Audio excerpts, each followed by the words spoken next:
All right, let's talk about the Star Wars trailer, more specifically the music in the Star Wars trailer, which apparently has a little bit of a twist. Confronting fear is the destiny of a Jedi.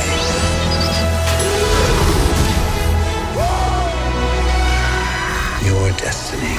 Now, the original main title theme from Star Wars is really dead simple. It's...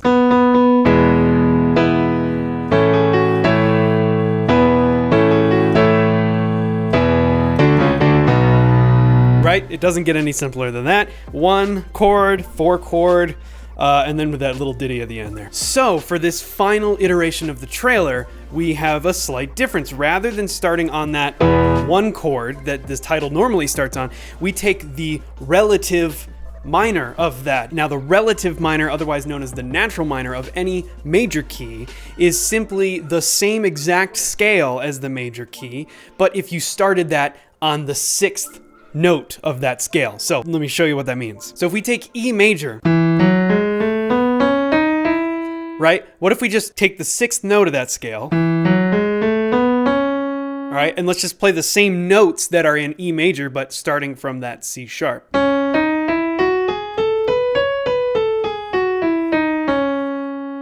That's C sharp minor.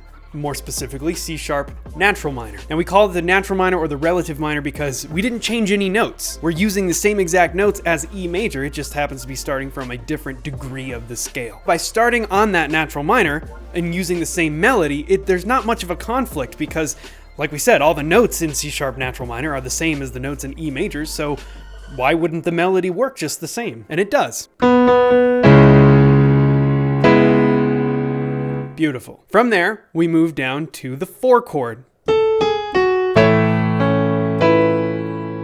Another beautiful change. Finally, let it resolve to the 1.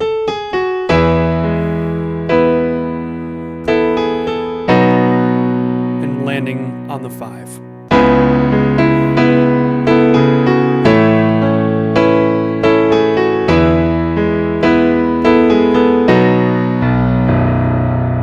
Now, really, that's it. That's the only change that was made. It's just using that different sequence of chords with the same melody over top. And it works. It does the job. It does exactly what it was intended to do. By starting on the minor chord instead of that major chord, we automatically kind of have more of a sad feeling about it. Now, that's sort of sad, sentimental, either one. That's exactly what this trailer is meant to portray. This is the final chapter. This is the closing of an epic saga that's been over 40 years in the making. The last Star Wars movie, maybe. Oh, come on!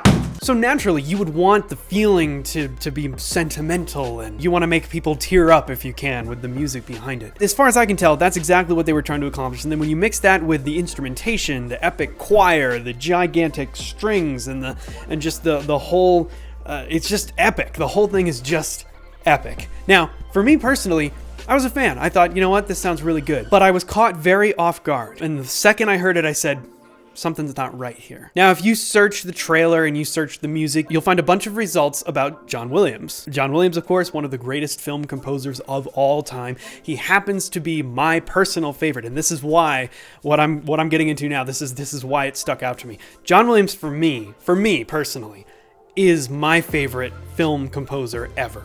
I just, and don't get me wrong, I love Hans Zimmer, I love Howard Shore, I love, all of the composers that are killing it today and in the past with just amazing scores from amazing movies. I love all that stuff. Movie scores are a huge inspiration for me. But John Williams takes the cake for me, and there's a few reasons for that, one of which is I've never heard, and I don't know if there exists a composer who has written more consistently iconic themes. Now, you take a composer like Hans Zimmer. I mean, for example, the Interstellar soundtrack is one of my favorites. But the Interstellar soundtrack, while there are many iconic sounds from it, you could almost say something like the Interstellar soundtrack is a collection of iconic vamps rather than iconic themes. When I say theme, my brain just kind of thinks of like a fully complete song with a melody, where the melody is the iconic thing that sticks in your brain for years and years and years. John Williams is the absolute master of this. He never looked at movie scores as simply just painting a pad for the movie to just sit on top of. He looked at it like, I'm going to compose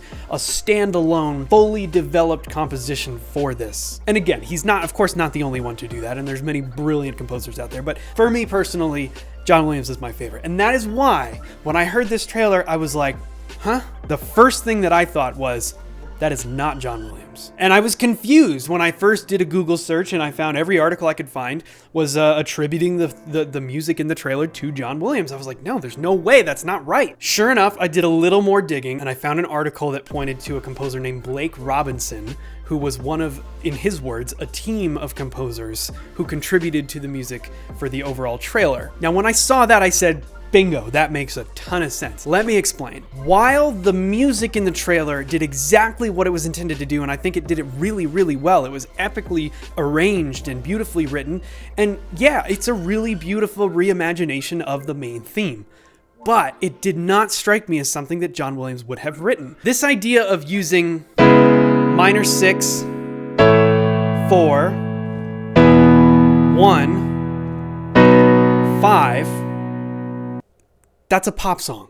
Think about it. I bless the rains down in Africa. Say something, I'm giving up on you. I'd catch a grenade for you. This could go on and on and on. In fact, a great channel called Sheet Music Boss made a video with these exact chords. I think they used a different key, but still, it's the same chord sequence where they went through 30 different songs. I'll link that video down below in the description. Those 4 chords, it's a pop song is what it is. And it's not that John Williams wouldn't have written something or that he hasn't written things that utilize chord sequences that are maybe commonly used in various things. It's just that it didn't make sense that he would write that in this particular context, because if there's one thing that John Williams has consistently done incredibly well, it's theme recall. Now, theme recall is basically when you take a single theme and you use it in different contexts. I mean, one of the greatest examples of this I can think of is the Binary Sunset theme, which is used in a very somber, quiet manner when in the first episode when Luke is looking at the sunset on Tatooine.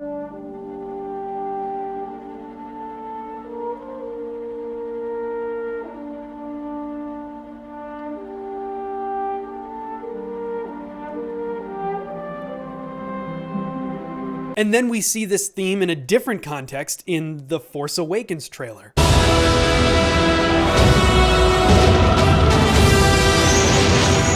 The dark side. A Jedi. It's the same melody,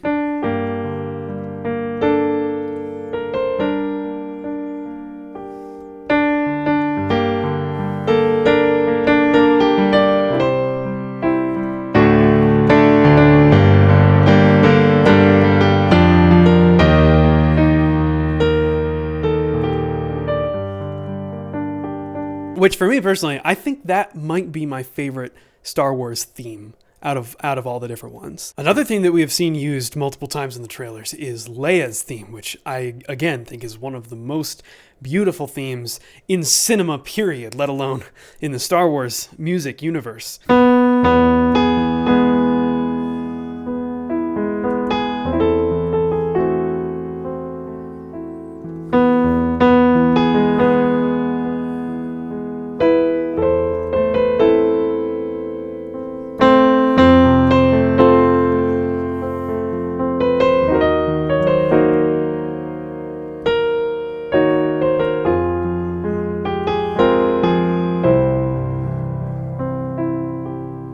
Unbelievable, you know, and so unique. By the way, if you want to know what inspired John Williams, go listen to The Planets by Gustav Holst. Specifically listen to Mars and think about the Imperial March.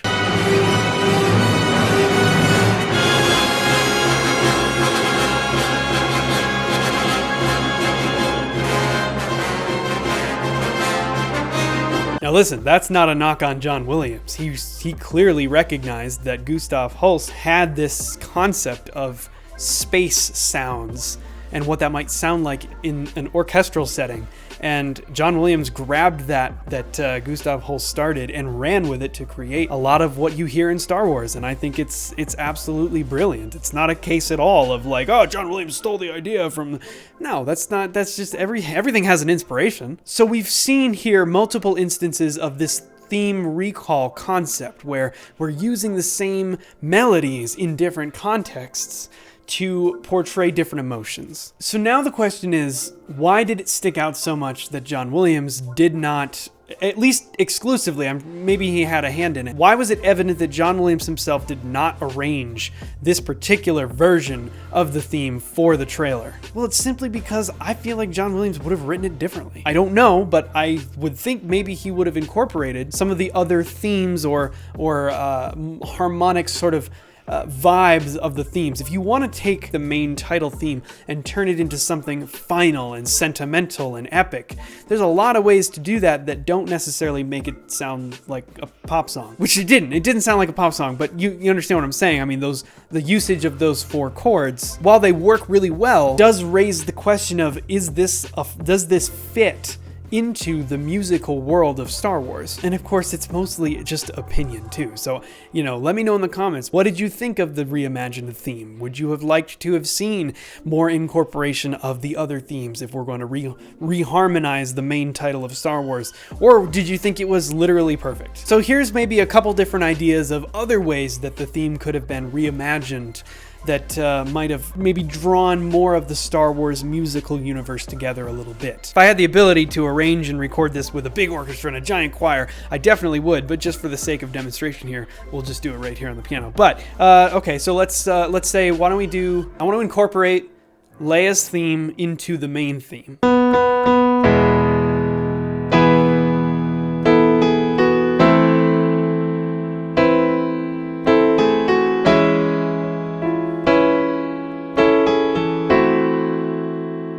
Maybe something like that. That's just taking that sort of 1 to minor 4 sound. That's the theme in Leia's theme. It's used in the Han and Leia love theme.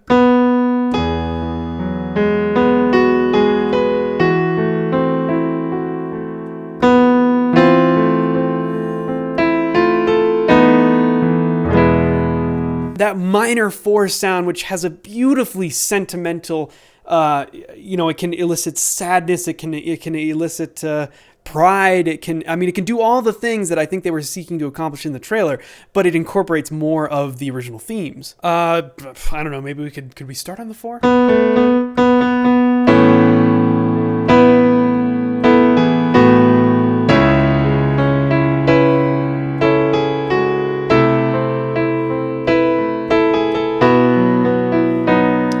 That one doesn't work as well. Yeah, so I mean, you could sit here and test all kinds of different things. It may be the situation where you write it out for this big, huge orchestra and a giant choir, and you play it, and it just doesn't have the same impact as what they wound up going with. My point is not to say that it's somehow wrong or it's not good, because personally, I loved the trailer. I thought the music was really great, and like I said before, I thought it accomplished what they were trying to do. But it did stick out to me that it's definitely not John Williams, or at least not entirely John Williams. So I more want to point out just some of the ways that John Williams-esque writing can be identified, and when it doesn't necessarily fall into what you might expect to hear from John Williams' writing. But let me know in the comments below what you thought of the trailer music. Did you like it? Did you think that it accomplished what the trailer was supposed to accomplish? Would you rather have heard the original theme or something else entirely? Thanks so much for watching. Please, if you're new here and you'd like to subscribe, please hit that subscribe button and turn on the notifications so that YouTube actually tells you when I upload a video. I really appreciate it, and we'll see you guys next time.